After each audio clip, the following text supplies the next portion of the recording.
All right. Hey, all you crazy sci-fi and fantasy fans. It's time for your daily dose of shenanigans over here at the Blasters and Blades podcast. Just a couple of nerdy veterans and one chaos coordinator. And today we have one dueling banjo. His friends didn't decide to come and duel with him. So I guess they were afraid. Or maybe they're in Georgia playing someone else. I heard there's a contest down there. But we're geeking out over our science fiction passions and fantastical fantasies, a place where magic is king, the sky is the limit, and space is the place. We are the podcast that puts the fun in dysfunction. So without further ado, we're going to let our guests introduce themselves. We're going to start with our never before seen on this podcast, Mr. Storm Humbert. Can you introduce yourself to our listeners and viewers at home? Hi, thanks for having me. My name is Storm Humbert. I'm a science fiction and fantasy author and recently also a small press publisher. I published a lot of short fiction in a lot of magazines, Interzone, Andromeda Spaceways, Apex, Galaxy's Edge, and I also am a winner of the Writers of the Future contest.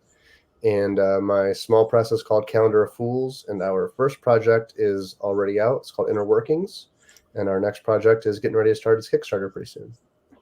Oh, outstanding. What's the Kickstarter going to be for? Kickstarter is for an anthology called Intergalactic Rejects. And the one we're talking about today. Okay. Yes. Yeah. Outstanding. You do have the cover art, don't you, JR? I do. I would throw that up in just a minute.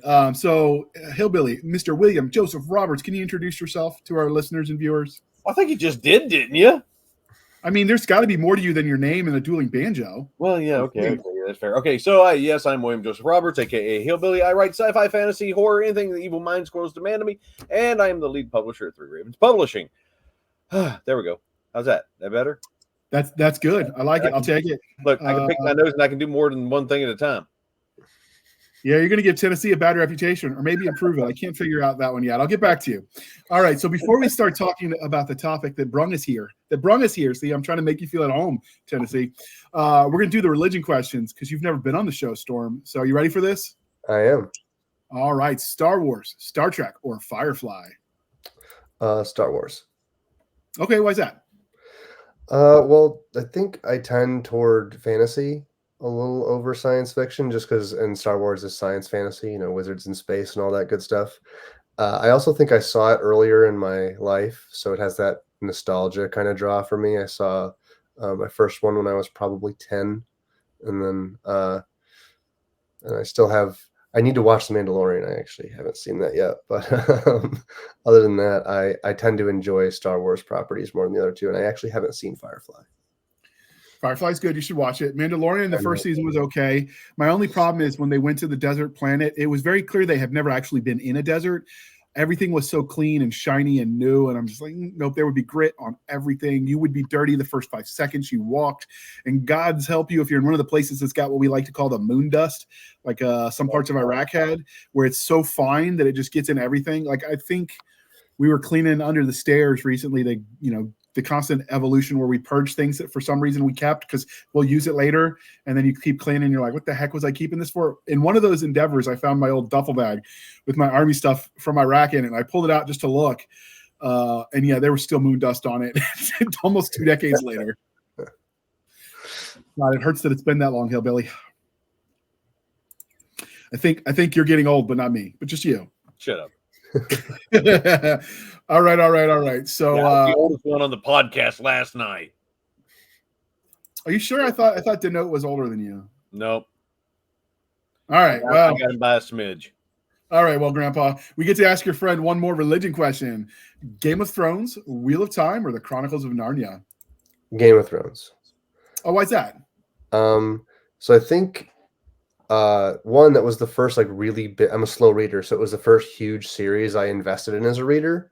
So it has that. It's also unfinished, so it has a constant me wanting more of it still because it isn't done. And I think that in terms of how I write, it has been impacted more by Martin in terms of how I world build and how I show people the world than probably anybody else. So he's a big artistic influence on me, in addition to being one of my favorite IPs to engage with. You're the first person who's ever said that. So do you like Grimdark then? I mean, you're the first person yeah, I do. I also like the First Law series by Joe Abercrombie. So I do like Grimdark. And in my own stuff, I think I like to start in a Grimdark place, but I like to take the story toward kind of the light and hope. Start with a big grimdark kind of universe, but end up in kind of a lighter, more hopeful Earthsea kind of vibe. Okay, I don't mind grimdark if there's hope and a light at the end of the tunnel that things will get better. But when it's bad just for bad sake, I'm like, reality sucks enough. I don't need help. Yeah.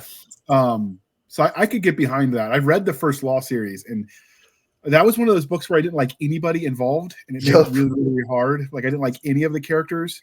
Yeah. But a friend of mine was like, "I'm gonna buy you this book. You have to read it." So I'm like, "Well, I kind of feel obligated because he spent the money and got the book for me." But I couldn't keep reading after the first book. I do still think that we're gonna end up with something with a light at the end of the tunnel in Game of Thrones, because it does, like, I don't know, his characters seem to have a hopefulness about them in general that the First Law characters don't. So I think that it's trending up on a barely noticeable scale of hopefulness. Okay.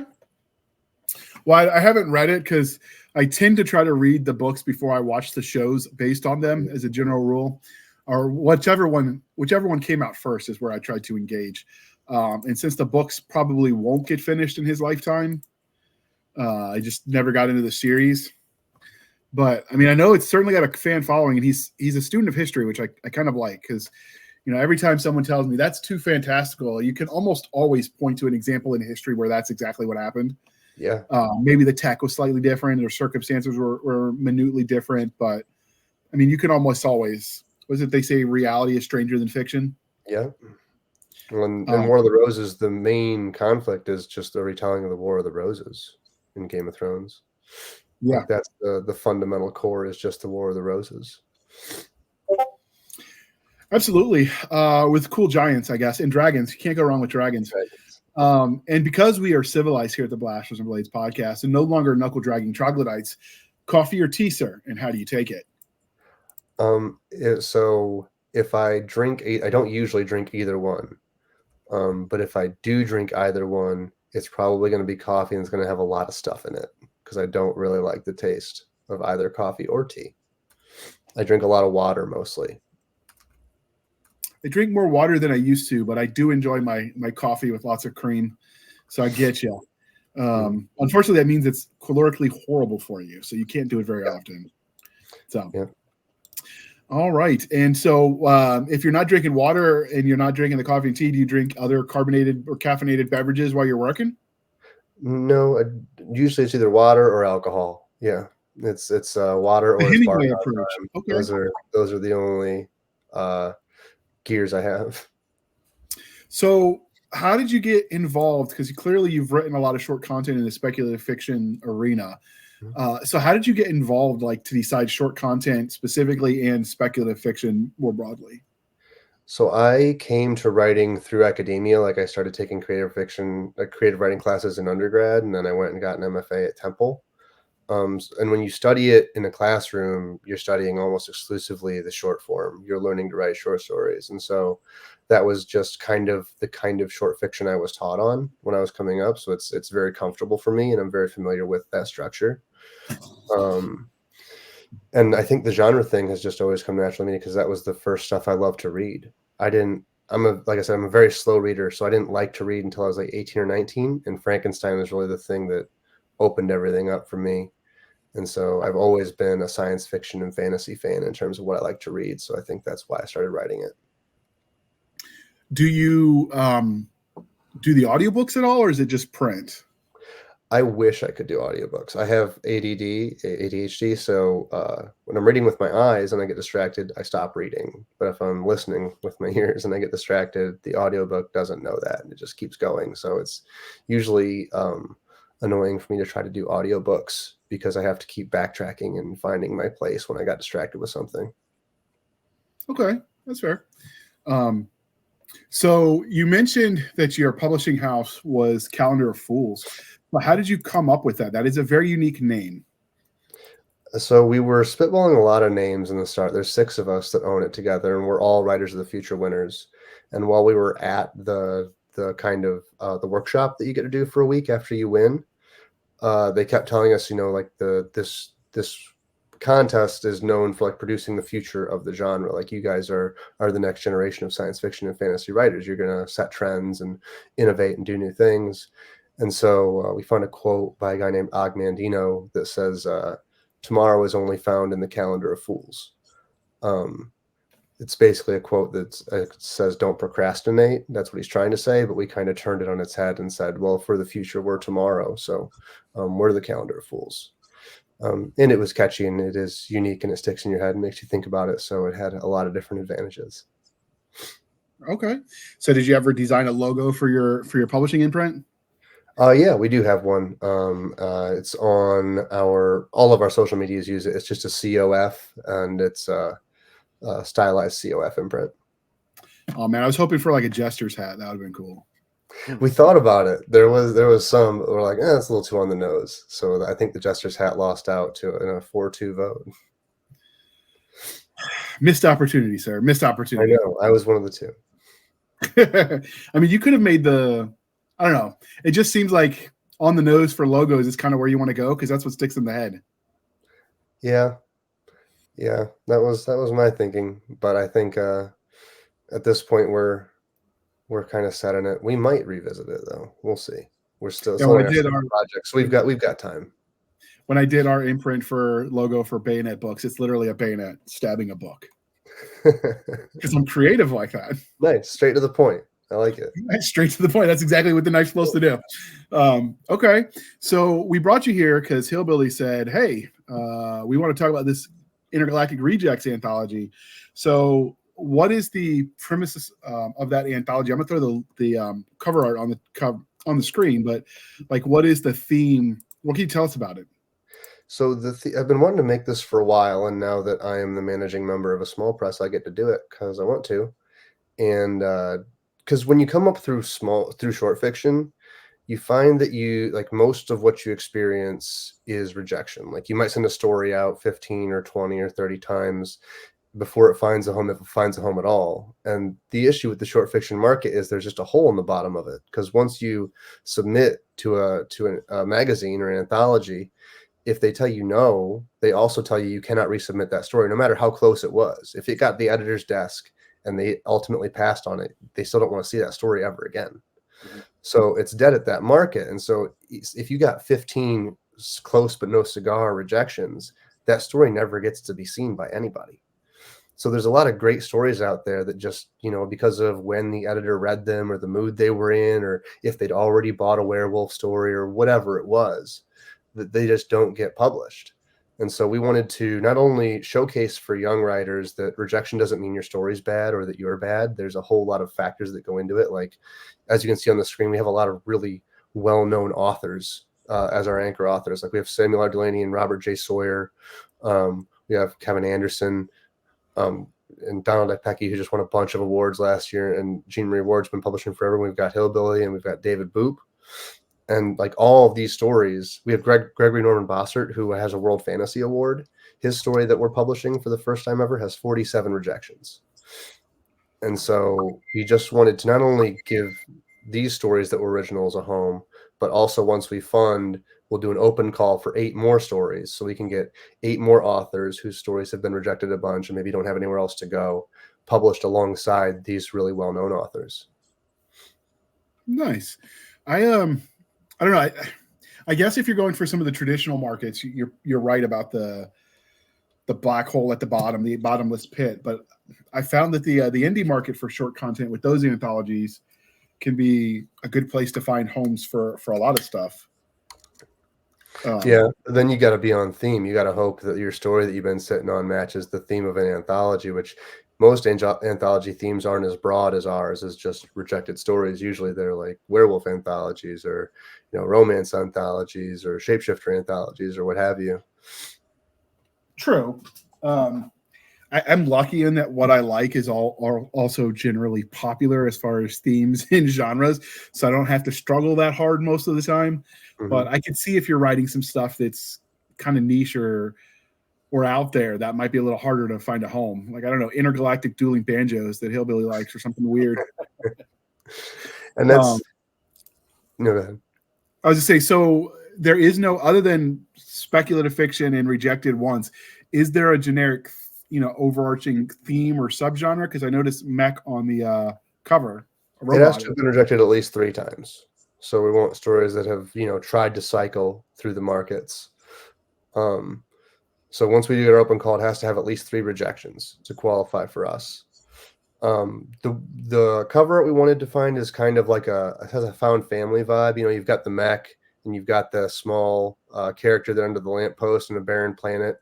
Kind of has, because we're all rejects together kind of deal. And that's the kind of the feel we're going for with the anthology. Cool.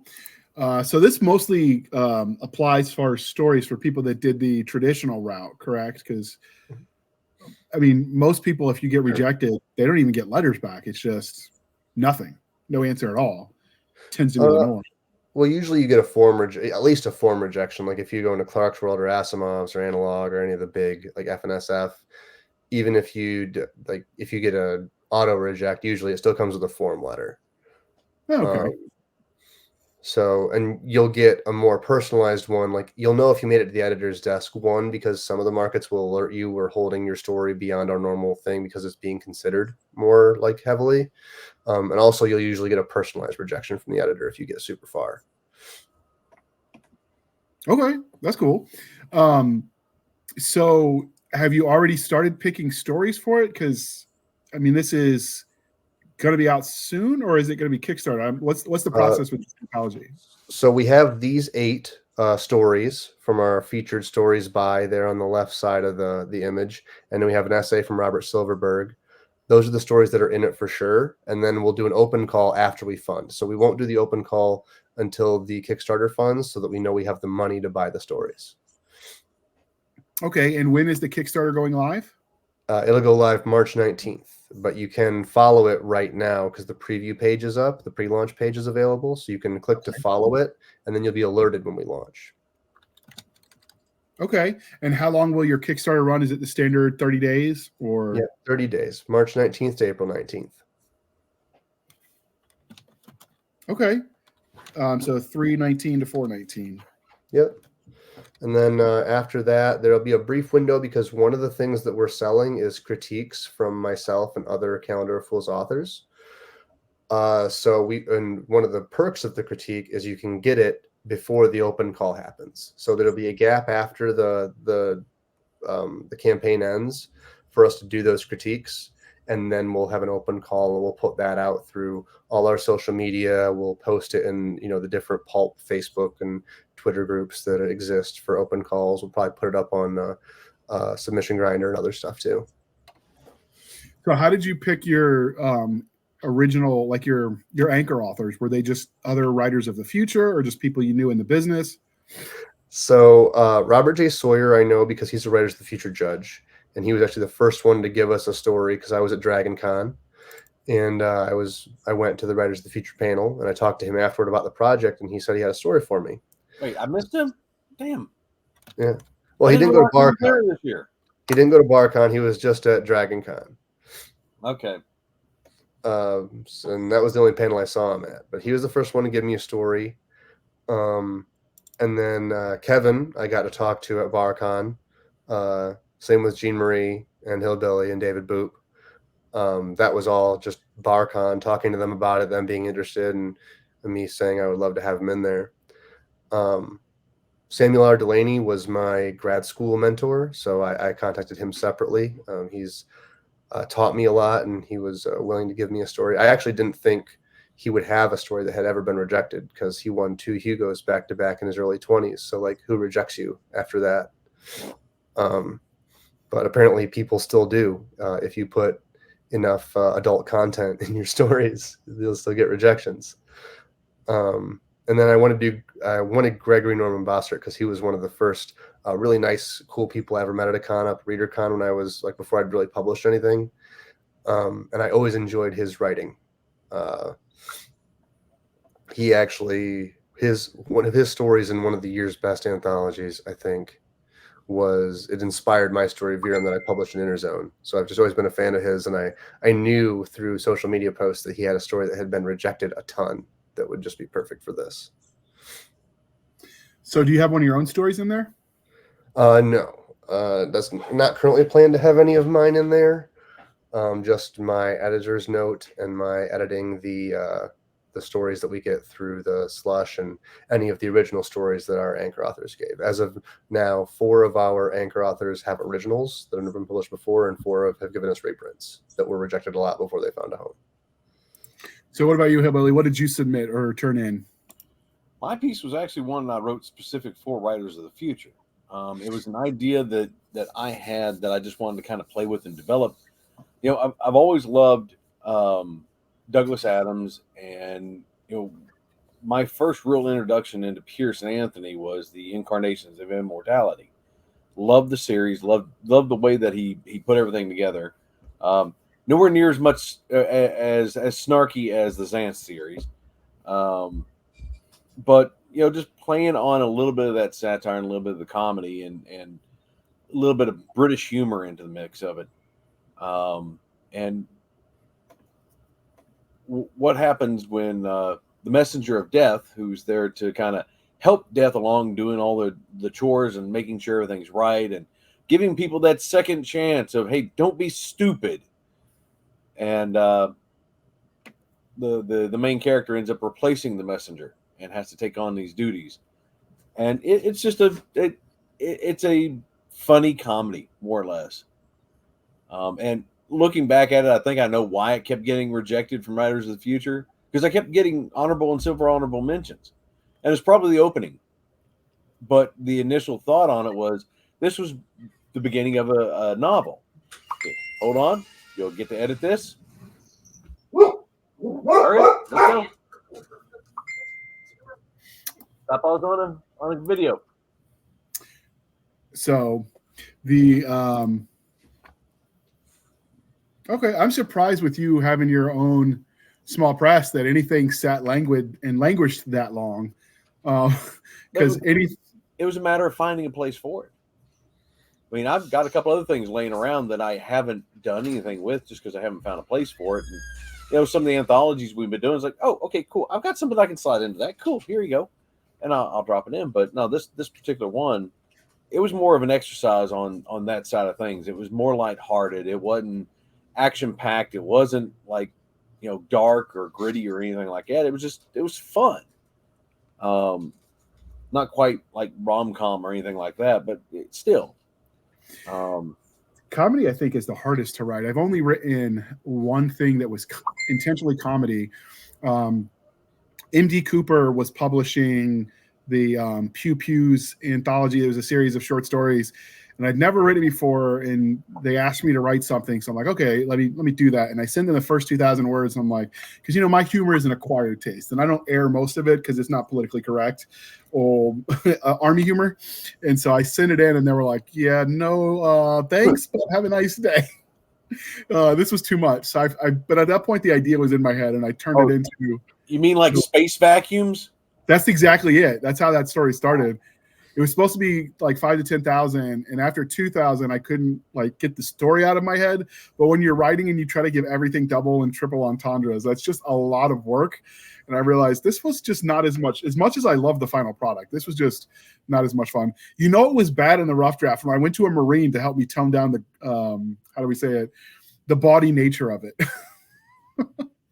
So, with what you're looking at, have you noticed a theme on the kind of stories that were rejected a lot? Was there anything unifying them, or was there any rhyme or reason to it? No, there's some that you really understand why they were rejected, even if they're great, and it's usually because they're experimental in one way or another, or they're very weird, where they're not going to fit maybe a mainstream magazine's kind of like the feel they go for in their stuff. Like there's like Greg's story is super weird. It's really good, but it's really weird. And Chip's Samuel R. Delaney, goes by Chip. His story has explicit content in it, which is going to be a no-go for a lot of different markets. Even though it's a really well written, kind of really great homage to Sturgeon's Golem story that came out in what is it? It's the same collection, Without Sorcery. And so there are some where you can really see kind of why they had a hard time finding a place, but there are others that that it's not as clear why they didn't find a place to publish them, where they're just really strong stories that are fun or engaging or lionizing or horrifying or whatever. And it's one of those things where publishing that kind of story and showing that they got rejected so many times and it's still this really good story just shows how subjective and delicate a decision can be when it comes to rejecting or accepting a story. Like, there's so many factors that are out of your control that determine whether or not your story gets picked up by a given market. And it can come down to something as we already have 2 Fae stories coming out in the next 2 issues back to back. I can't buy a third Fae story. It can be something just that simple. So you mentioned that one of the stories was rejected because of the mature content. So is that going to be like, what would you rate this anthology as far as what's already in it? Obviously, you don't know what else people are going to submit. Right. I'm definitely not averse to publishing mature content. I will put a content warning in front of that one story when it comes out in the anthology. But in general, it's a PG stuff. The Chips is an exception, which is normal considering what Chip generally writes and publishes. It's not surprising that it's in there. But I definitely don't want to impose a limit like that on the things people would submit, because it kind of would undermine the idea of having a market that's just about rejected stories and finding a home for the best stories that are out there that haven't seen the light of day yet. Do you plan on doing this one in audiobook as well as in print and ebook? Audiobook is going to be a stretch goal for us. It's an expensive stretch goal, but audiobook is on the table. We'll have to, because audio rights aren't in the contracts that our original foundational authors have signed. So we'd have to acquire those rights. It costs us more money to acquire the audio rights, and also to pay to have the audiobook done. It's not something we've done before, but if we get there with the Kickstarter, it's something that we're willing to do. So what is the goal for the base goal for the Kickstarter going to be? Let me check 1 second. I think the base goal is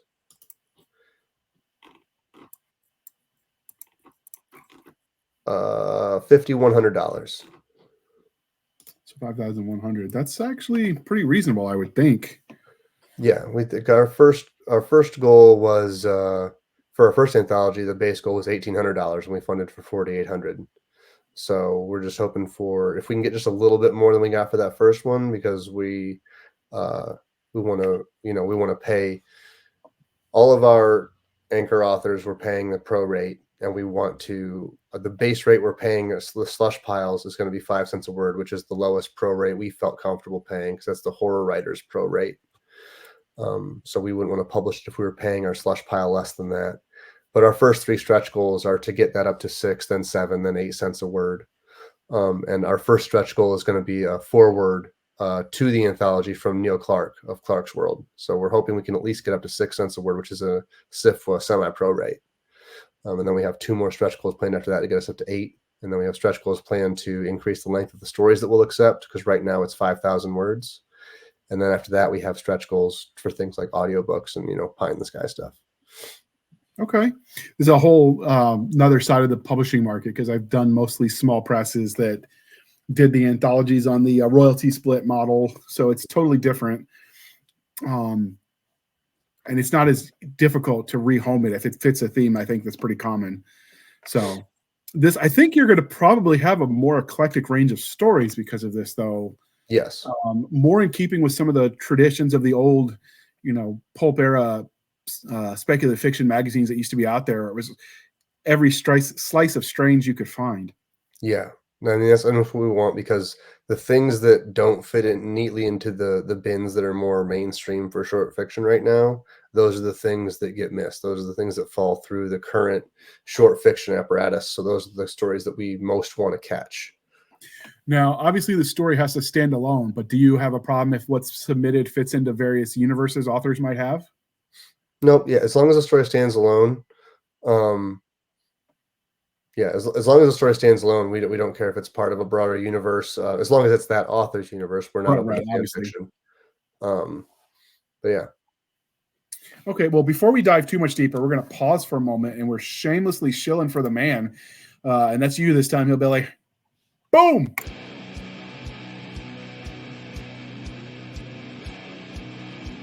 Atlanta cabbie by day, amateur auto duelist by night. Ricky Turner is living the dream.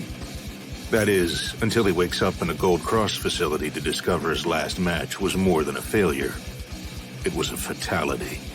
Indebted for the cost of the clone body and reboot, Ricky heads back to the arena to do the one thing he knows how to do: drive offensively. But at the rate amateur matches pay out, it'll take several lifetimes to pay his debt.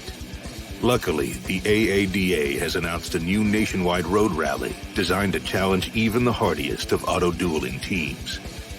Dead Man's Run. Can Ricky and his clandestine crew traverse the wasteland from Atlanta to Sturgis, survive against packs of cannibals, roving biker gangs, and amateur auto-duelists out to make a name for themselves? Welcome to the world of the Car Warriors Auto-Duel Chronicles. Tales from the freeways of the future, where the right-of-way goes to the biggest guns and death sports rule the airwaves. From clandestine highway battles to primetime arena combat, jump behind the wheel, follow the fast-paced action, and never forget to drive offensively. Burning Roads, Dead Man's Run Book 1 by William Joseph Roberts, narrated by Joshua Saxon, available from Three Ravens Publishing on Amazon and anywhere books are sold.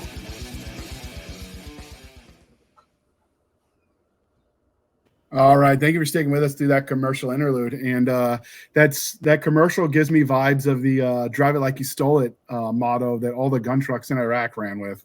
Absolutely. I mean, not the way we keep writing these things for the Car Warrior series is absolutely drive it like you stole it. Yeah, I actually taught to our replacements the offensive combat driving class, which we affectionately dubbed Road Rage 101. So it's definitely a unique skill set to be able to drive.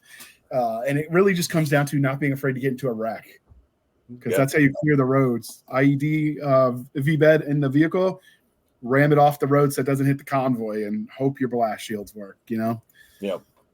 So it's definitely, I dig the commercial, and I like that guy's voice. Is the guy narrating it the commercial, the one who narrates the book? Yep. All right. Well, thank you for sponsoring this episode. So back to this anthology. So you mentioned some of the stretch goals included personal critiques. What does that entail from your perspective? Because different editors name things differently and consider them different. Oh, well, the stretch goals aren't critiques. It's two of the reward tiers are critiques. One of the reward tiers is a critique from a Calendar of Fools author, and then the highest tiers are critique from me. But it also includes ebook and paperback copies of both our first anthology, Inner Workings, and this one, Intergalactic Rejects. So how it would work is someone would send us their short story of appropriate length. Right now it's 5,000 words, and they would get a detailed critique back like they would from a workshop group. From, if they buy it from a Calendar of Fools author that's not me, from one of the other 5 owners, and if they buy it from me, they'll get it from me.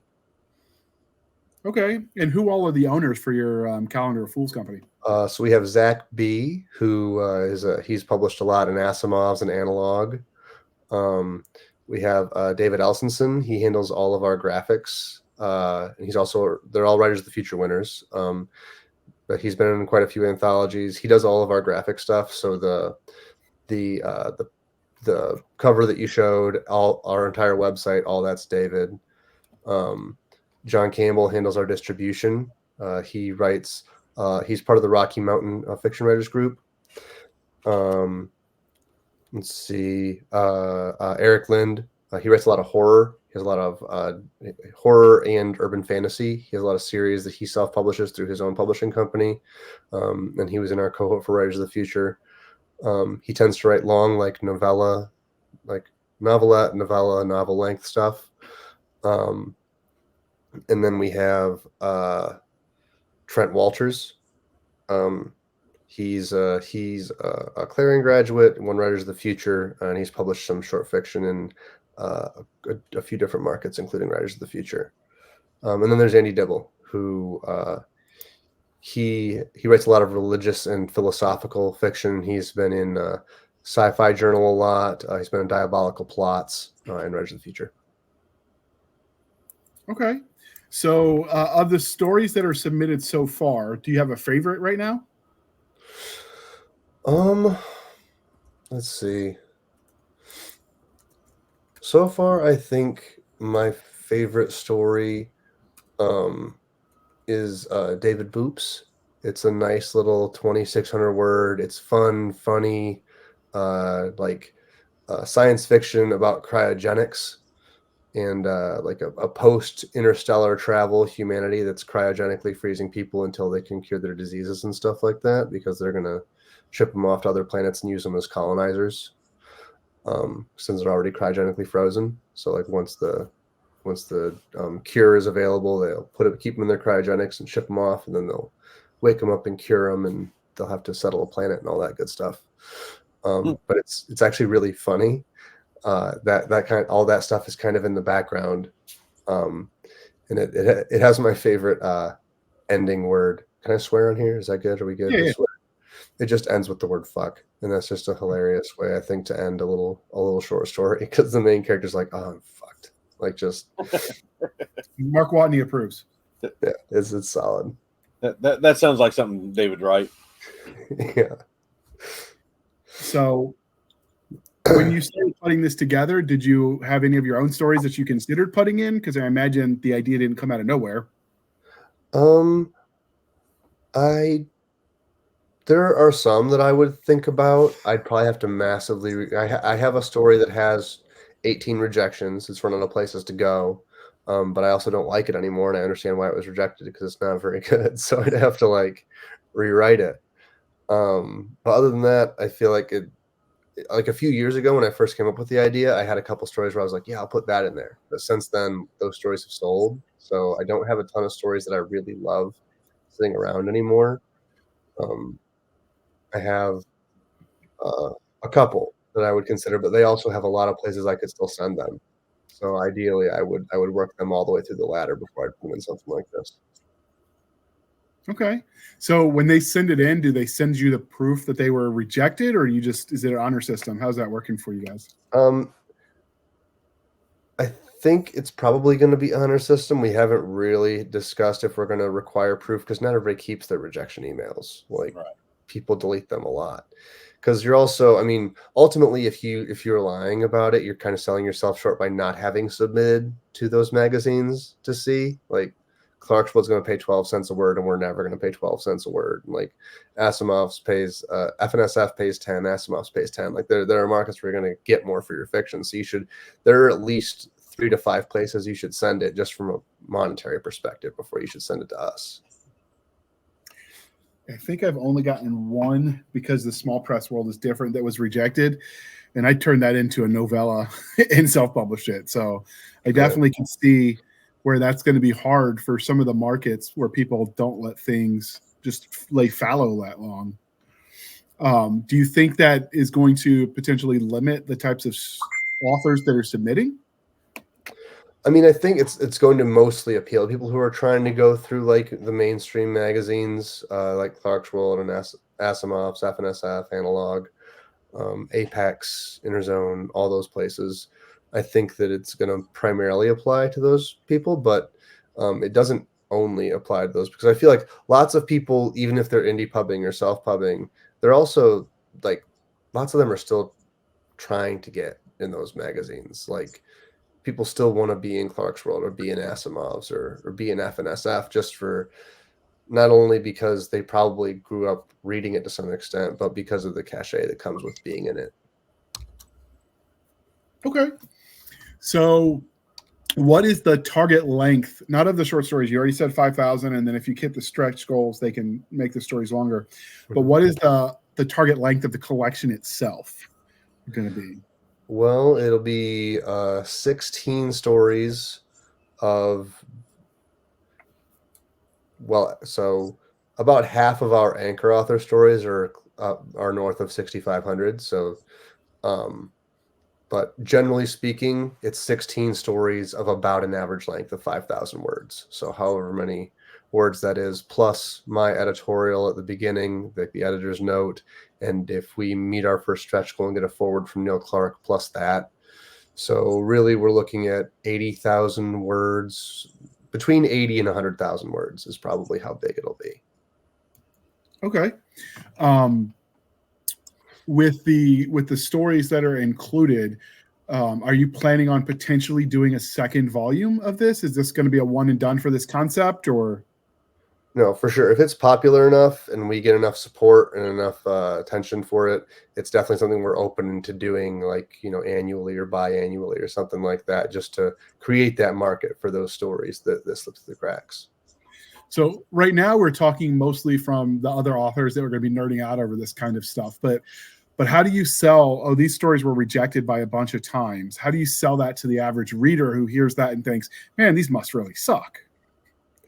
Well, I think people who read, especially people who write short fiction and try to submit, anyone who writes short fiction knows that rejection, or has written it for long enough, knows that rejection doesn't mean a story is necessarily bad.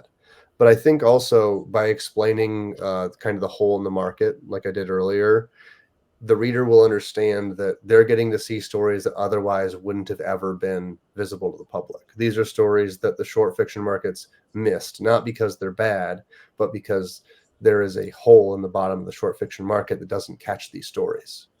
So these are stories that otherwise would have never been known to the public for the most part, especially in the case of some of the stories that have gotten 25 or 45 rejections. They don't have any places to go, so they probably wouldn't exist without, they wouldn't be published without a place like this. And so you're getting to see really great stories that nobody else would have ever seen. Okay, so it's a sneak peek behind the curtain of publishing for the curious. Do you plan on it and maybe doing some sort of forward to each story about their creation process, where maybe like, I wrote this in this day from the authors that wrote them?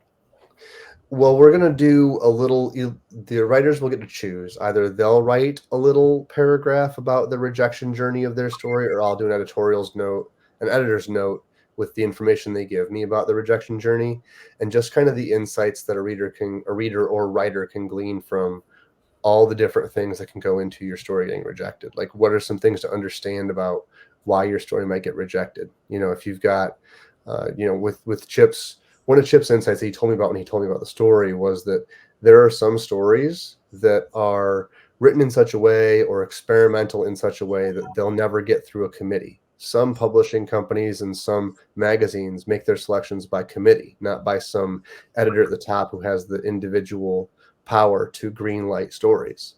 And there are some stories that you can write that are experimental, or they're weird, or what have you, that they're just never going to pass a committee. You're never going to get a majority vote out of like a 3 to 5 person committee that says, yes, that story is what we should do. So if you're doing that, like, understand, having a writer that's as accomplished as Samuel Delaney tell you that your story might just be the kind that doesn't get greenlit by a group. Like, understanding that can help you kind of not internalize and not be destroyed by the rejections that story might get, because you can understand that it's a really good story. It's just, it's disadvantaged in XYZ ways when it comes to being accepted at traditional markets.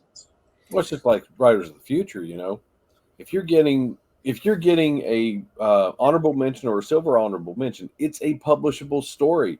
It's just not publishable in that particular anthology. Right. And that's why I keep finding myself in that realm. If you get semifinalists, they're publishable stories, just not in this one. And they were really close when you get semifinalists. I mean, there's thousands of people that get rejected every quarter from Writers of the Future, even though they're still good stories. Yeah, I had eight stories I submitted to Writers of the Future, and I only had one story that got nothing. It just got a rejection. And that's because it ends on a very visceral headshot scene, and they're just not going to publish that there. That's just not what they're going to put in a book.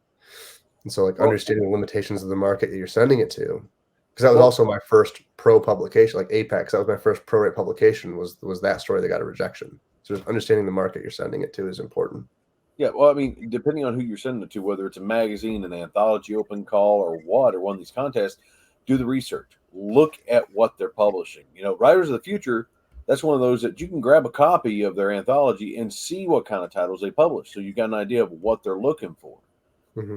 Same thing with the magazines. You grab one of those magazines, it'll give you an idea of what they're doing. So once you get the stories, do you have any plans to reach out to the various like creative writing industry? Like I'm talking about the from high school up that might have creative writing classes to coordinate potentially with the education side of thing, because it certainly sounds like there's room to use this as well, obviously not the body stories for the high school kids, but like coordinating with the various schools, so use it as a teachable moment kind of production. Yeah, I mean, that's definitely something that we at Calendar of Fools, all of our projects are geared at benefiting the reading community and the writing community. We want every like our first project Inner Workings was about every story had a craft essay that accompanied it. So it was about helping up and coming writers. Like you can read a story and then read an essay from that author that explains an element of the craft that was featured there and help you do that better. And in this, we want to help writers, kind of better deal with that rejection, that kind of blooming, kind of defeated feeling you can get when you get swamped with rejections, just to conceptualize it better, deal with it better, handle, and move past it in a healthier, more productive way. And we're definitely, Inner Workings has a more direct, I think, appeal to student, like the education setting, because it has the craft essays that are teaching. But I would definitely, the problem with the whole like rejection thing is that it's a different, as bad as it can feel to get a lot of rejections in the genre fiction sphere, the lit fic sphere for rejections is even more toxic because of the reading fees. Like you're financially invested in every thing that you submit in lit fic, so like your rejection anxiety is viscerally different than the ones that we deal with in genre fiction, and that you don't get paid a lot when you get acceptances either. So like it's the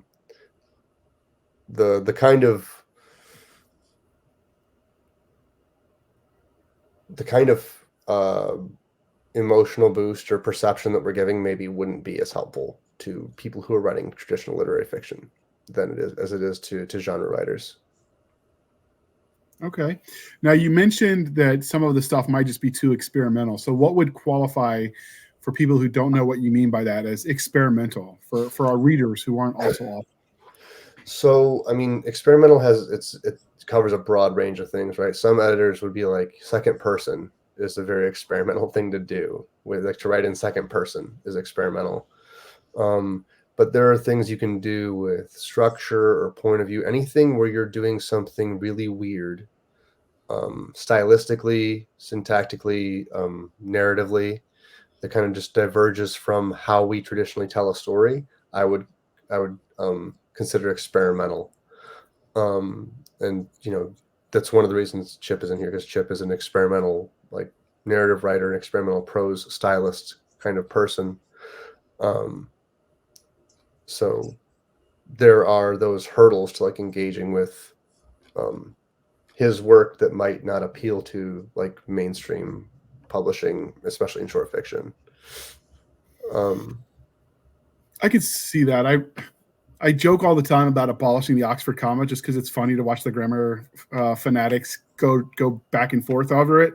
It's like you're just like throwing red meat to the piranhas kind of thing. Yeah. But I have read some short fiction that didn't use any punctuation, and it made it, I mean, that was their, let's be different. And oh my God, it was almost unreadable. Yeah, the only one who's allowed to do that is Cormac McCarthy. If you're not Cormac McCarthy, you need to use punctuation. Exactly. Yeah. It's amazing to read his stuff and not need punctuation and know when someone's talking and when there's narration and when the speaker changes and he's not using any punctuation. Like, that's really amazing to experience that experiment working out. But if you're not him, don't do that. It's not going to work for you. Yeah. So what do you think is going to, obviously they have to have been rejected, but do you have anything that generally appeals to you when you're picking as an editor for a collection? For me, like as a reader, something I'm going to be drawn to is someone who writes really beautiful prose, someone who writes just on a word and sentence level very cleanly, very efficiently, and very beautifully. That's gonna really draw my attention to a story. I'm not talking about like purple prose, like, you know, elegiac kind of like beautiful, but people like Ken Liu and Natanya Barron and Samuel R. Delaney, who just write beautiful sentences and paint beautiful pictures with words. That's going to be something that works for me. Okay. Has anything for the anchor authors that they've sent in so far surprised you? You mean like in terms of the story just surprised me, or I was surprised that they wrote it? Either or. Let's see.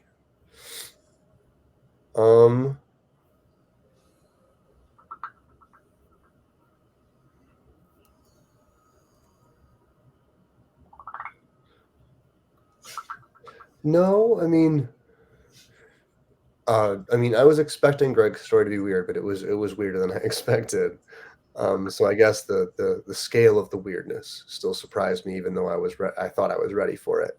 That's probably the closest anything came to really surprising me, is because I thought that I was prepared for how strange it would be, and it was stranger than that. Okay. So what were your thoughts when he approached you with this proposal for a concept for an anthology, Hillbilly? Honestly, I was beside myself because I'm like, wait, you want me to do what? And this is honestly my first anchor story. I mean, it's cool as hell. And while we were sitting there, I mean, I knew exactly which one I was going to toss in because it had so many rejections from writers of the future.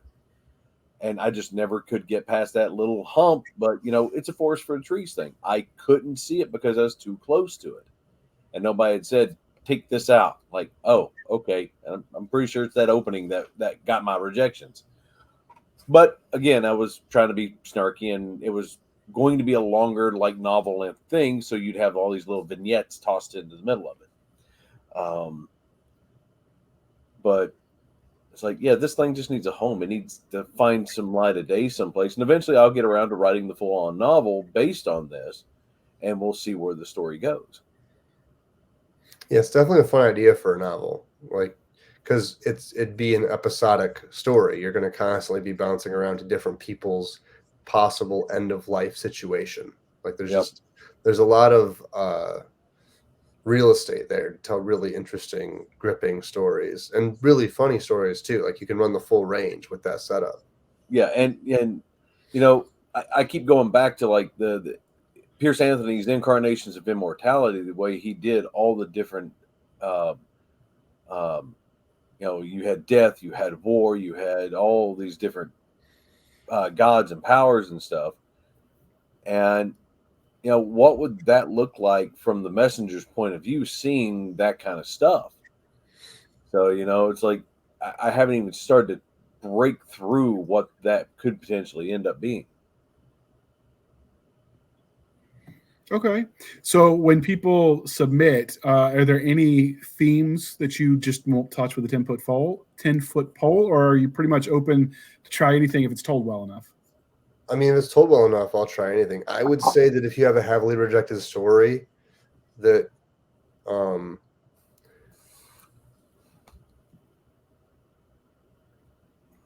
would say that if you have a heavily rejected story and you don't feel like what you're doing is experimental or strange or otherwise outside of what these magazines should want to see, give it a once over. Make sure your copy's clean. Make sure that you don't have any unfortunate typos or a lot of typos or formatting errors. Like, give us the best version of the story that you possibly can. And I will say that when it comes down to tiebreakers, in terms of I like both these stories, which one goes in, the one with more rejections will win. to fit the theme. Okay. Yeah, because of the theme, and because if your story has fewer rejections, you have more places that it could still get caught by somebody. If a story that has 30 plus rejections, it has run out of places to go, and I'm the last place that can take it. And if I'm on the fence about it, I'm going to pick that story up. Okay. So the Kickstarter goes live on the 19th. And so we're going to be, so when this airs, it'll have gone live the day before yesterday. So we are going to link to that in the show notes. What all from, speaking to our audience of readers, not, other creatives, what all do they get when they back this? Or like, obviously some of the Kickstarter goals are going to be to expand the collection length, pay rate for the authors. So you're supporting the people that you like potentially, right. And forwards and all of that. But are there any other perks that you're planning on for the readers that choose to back this? Yeah. So how we do all of our stretch goals, one, all the rewards, mostly the rewards are buying the book. Like it's a pre-order mechanism. So you're just buying the book, whether you want it paperback or ebook. There's add-ons where you can buy our last book, Inner Workings, in either paperback or ebook. But as far as the stretch goals go, every single level has something for the writers who want to have this market exist in terms of like increasing pay rate or increasing the length of stories that they accept. But every stretch goal also comes with something for the readers. The first one being the foreword from Neil Clark. Second one being we start giving away free ebooks. Like Kevin Anderson has given us the first book in his Dan Shamble series, which is a zombie PI novel series. So our backers would get that for free, and our writers would get a pay bump to the next to 7 cents a word. And then Jean Marie Ward gave us a bunch of ebooks that we can use to give away novels, short story collections, things like that to the readers, even as we're giving more benefits to our writers by increasing their pay rate or increasing the length of the work we accept. So every stretch goal has something for the backers and something for the people whose stories that we're going to potentially buy. So something for everyone at every stretch goal. And we have a lot of fun add-ons. One of the things that we're selling is Tuckerizations. If you don't know what that is when you pay to have yourself written into a story or novel. So a character gets your name. And the Tuckerizations we're selling are stories that are going to be in this book. So we have Jean Marie Ward's agreed to give us one, and I need to, reach out to our other anchor authors that gave us originals, because we can't change the names of reprint stories. But anyone who gave us an original, we could theoretically sell Tuckerizations for their story, where someone who buys this anthology could read a story that has them in it as either a main character or a side character or something like that. We're also going to have t-shirts that have the cover art on the front that says Intergalactic Rejects and a signature plate on the back. So if you go to conventions a lot, if you ever see any of our authors at a convention, you can have them sign your shirt rockstar style. For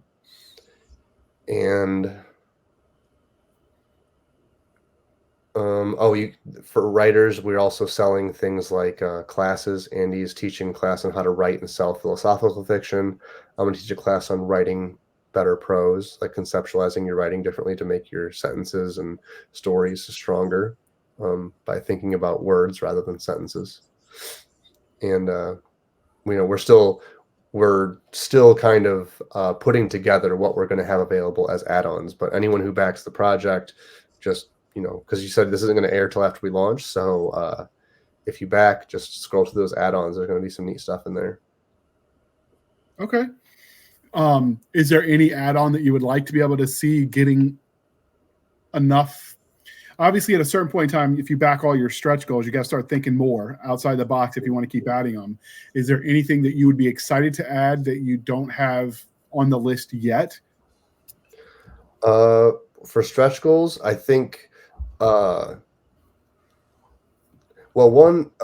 illustrations is always cool. If we can find an illustrator so that each story comes with an illustration that kind of encapsulates that story, I think illustrated anthologies are very cool, because each illustration is going to kind of have a different feel to it, because especially with as eclectic as our anthology is going to be, there's going to be a lot of cool pictures that we could do based on these different stories. So Getting this illustrated is one, and then doing an audiobook version is another, that are going to be like distant stretch goals, but I think things that readers would really like to have as an option. What about you, Hillbilly? If you could, if they met all of their basic ones, what would you like dream big for a stretch goal be? Oh Lord, Storm's jacket. Everyone gets a copy of my jacket. Yeah. No, the jacket goes up just like one of Elvis's outfits or something. What is this jacket? Oh, you got to show him the jacket, man. The bling is beautiful. Oh yeah, it's in the other room. Let me go get it for 1 second. You know how I've talked about branding before? Right. Storm absolutely has his branding. Just like I got my cut, he's got his jacket. Okay. So I'm surprised that you had anything that you just didn't throw in your own anthology, since you obviously have your own small press as well. I just hadn't found a place for it yet. With all the other stuff we had going, it's just like, okay, yeah. And I wasn't quite done with it yet. Last fall was the last spring quarter, I think, was when I last submitted that one to Writers of the Future. Holy Jesus, that's unique. Oh, it's gorgeous when he's up and moving around. It flashes. Yeah, it's got sequins all over it. What made you decide for that one? That was the jacket that I wore to get my Writers of the Future award at the gala. I rented it for the evening because we only rent tuxes for the event, and then my mom bought it for me for Christmas that year. Nice. So I can't imagine you have my a con lot jacket. Okay, that's love right there.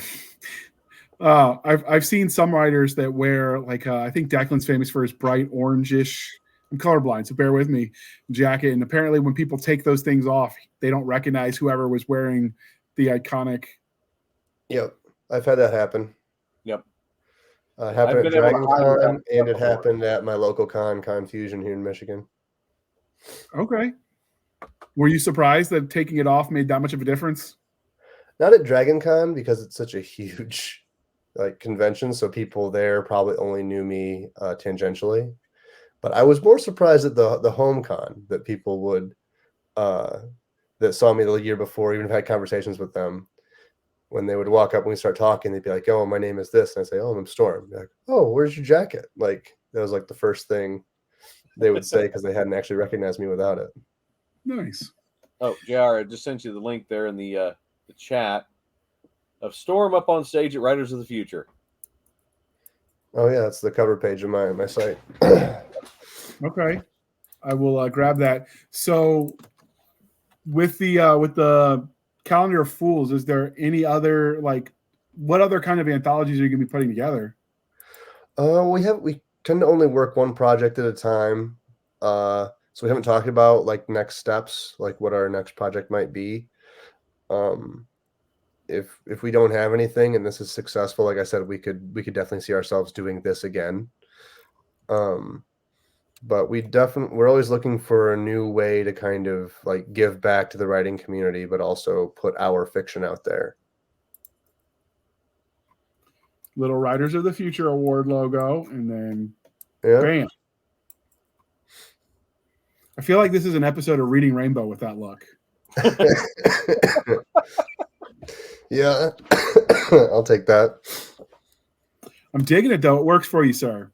Yeah, thank you. Have you thought about mixing it up and going, I don't know, bright colors next time, or are you going to stick with the subdued look? I've thought about getting more jackets, just because at longer cons, wearing that every day, it's a thick jacket too. It can be a lot. So I've thought about getting diversifying my jackets so that I have more options. But they probably do all have to be sparkly at this point. That's kind of the defining characteristic of that jacket. So you need Elvis summer weight, basically. Yeah. If you find a good seamstress in the area that can make jackets, you can get them done exactly how you want them. That's true. Especially true. if you're going to places like Atlanta where it gets hot. Yeah. Yeah. Yeah. Hope the air conditioner at the con works well. It was pretty good. I was feeling good indoors and not so great outdoors. So now you just got to get like a matching fedora and rock it. Maybe a pimp cane. I could see it. A cane. I could do a cane. Yeah, got to get with the silver eagle head, something like mahogany black to go with that outfit, and maybe like accessorize the cane and the hat to every coat. Like, so you have this cane, I wear this coat or something. I don't know. You can rock it. So you can also do shiny shoes. I've thought about that before too. Yeah. So how would you describe your own writing? Would you consider it eclectic, or what do you write when you're doing it for yourself? My novels that I'm trying to sell, I'm still trying to sell my first novel. Those are all high fantasy, like epic fantasy. They're all, one of them is a little lighter. That's the one that's not done yet. It might still go darker, but my big 200,000 word first one is it's starting off, it's pretty dark kind of world. Starts has that grim, dark, gritty feel. But the arc of the series is to get progressively more hopeful and to kind of strive toward a more collaborative society, more so than a top-down monarchical kind of society. And just to have people kind of realize and seize their own power is, I think, the overarching kind of deal, rather than have their power usurped by people who own things or are in charge in one way or another. But I definitely like in my fiction I want to make people think, I want to make them somehow a little bit uncomfortable, and I want to make them think about themselves or the world a little differently by the time they're done. Okay. I'm a lot simpler. I just use it for therapy. Like, I vent my demons onto the page and then people pay me for it. It works. When you say shop those around, are you going traditional publishing? So like Penguin House, Tor, was it Penguin Random House, I guess now, Tor, that kind of thing? I'm looking for agents. I'm open to working with smaller presses also. But right, I'm looking to start. I think ultimately, like anyone who's writing now kind of understands, you have to be you're going to ultimately be some form of a hybrid author between traditional and indie publishing or self-publishing. And it's just about navigating what goes where and how much you want to be in either, or can be in either world. And I think for my life and the different things I want to do, having my larger works be in a traditional environment with a traditional publisher will let me give more of my energy to these other things like the small press, and not have to worry so much about, marketing my own novels and doing this and doing that. Okay. Is there any closing thought about the collection? I'm going to throw that cover back up one more time. About the Intergalactic Rejects. Oop, wrong cover picture. Give me just a second. That's all right. Is there any closing thought you want to give about the Intergalactic Rejects anthology for people that might choose to go click the link and back the Kickstarter? Well, I think it's that we ultimately want to give our backers as much as humanly possible. Like I said, every single stretch goal will have, more content for the book or more ebooks, or other kinds of giveaways that we can ultimately just build more value into all the kit that our backer ultimately gets. So our goal is always to give as much as possible. So the more support we get, the more we can ultimately give back. It's a kind of a reciprocal feedback loop. So backing our projects and making sure that we reach our goals is going to ultimately just give you a lot more free content and bonus content as well. So what is the minimum backing for this going to be? You can back as little as $1 on Kickstarter. You can just, but in terms of getting something, it's the $15 ebook version. In terms of actually getting the anthology itself, it'd be $15 for the ebook. Because you also get every backer in the Kickstarter gets their name in the acknowledgments, so they get their name in the book for helping make the anthology possible. Okay. And is this going to be a wide collection, or are you going to do the Amazon exclusive Kindle Unlimited deal? It'll be so once we distribute, we go through Amazon KDP, but not exclusive. So we'll go through Amazon. It'll also go through Ingram Spark. So it'll be available Barnes and Noble, Smashwords, basically any place you can buy books. It'll be available there. Okay. That's where if you look at Inner Workings right now, that's available pretty much everywhere. Okay. What about you, Hillbilly? Any closing thoughts since you're a part of this project as well? Never give up. I mean, straight up, this is proof that never give up on your works, because somewhere it's going to find a home. Okay. Yeah, you definitely have to be a believer in your own projects, or you're never getting off the. It's one of the things I do when I do submit to anthologies. I always know that if they don't like it, I liked it, so I'll do something with it. Yeah. Right. So from my perspective, there's never been something that I worried about submitting. I take that back. I got a second anthology because I forgot the Paladin one that I wrote, but apparently vampires are overdone. People think. I think they're cool though, so screw them. All right. So as we bring this home, this is the part, dear listener, dear viewer, where I remind you to please be kind and speak your mind on the reviewing platforms. Your reviews help the right readers find the right book. So do your part. And if you're so inclined, starting websites and writing your book reviews there and sharing them with the world is a great way to support the art that you love, because reader feedback in the form of reviews and the monetary purchasing is how the business of writing churns along and the content that you love keeps happening. And unfortunately, if you take the mindset, I'll wait for the series to be finished before I buy them and read them, because there's some readers that do that. If enough people do that, there's not enough sales on book one. There is no further series and you don't get anything. So you got to kind of be willing to put a little skin in the game as the consumer as well.